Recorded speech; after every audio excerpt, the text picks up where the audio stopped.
from Asia to just downtown here in New York City.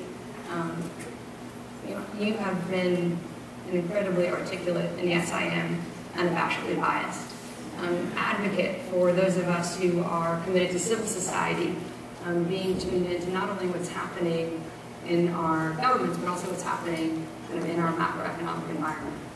It would be great to hear you talk a little bit about that. Well, I mean, there are many people in this audience who know so much more about this than I ever will. But, I mean, we do see a lack of understanding and involvement in a lot of these economic issues in, shall I say, an evidence-based way, because there are lots of opinions that are totally untethered to facts.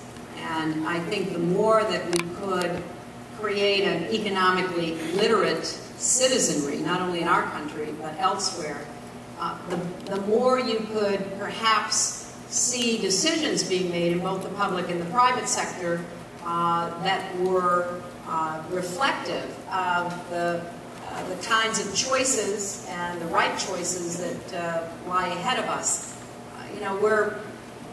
We are very worried in our government, as you, I'm sure, know, about Europe.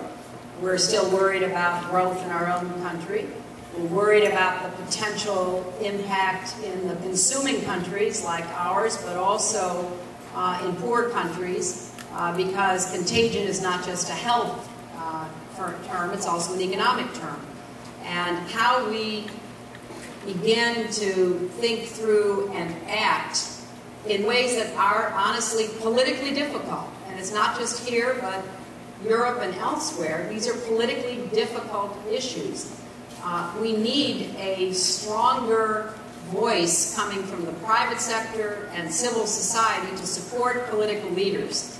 And media often is driven by the most alarmist information, the most outrageous or certainly strongest voice, whether it's based in evidence or not. And therefore we need more educated people and more people willing to speak out in ways that will help us navigate through this current economic crisis. I have no doubt that the United States and our resilience and our ability to rebound is absolute. But I also know that the slowdown in growth has real consequences for people. It's not just unemployment, but it's incredible pressure on those who remain employed but may not be able to get ahead.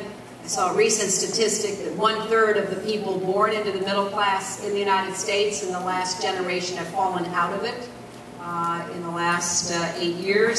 So we have a lot to do together, and I would make a plea for more people with knowledge and more people willing to be educated to not stand on the sidelines and shrug or throw a shoe at the TV when political discussions take place, but to try to participate, play a productive role, and that goes full circle to what I believe is an age of participation, whether we like it or not.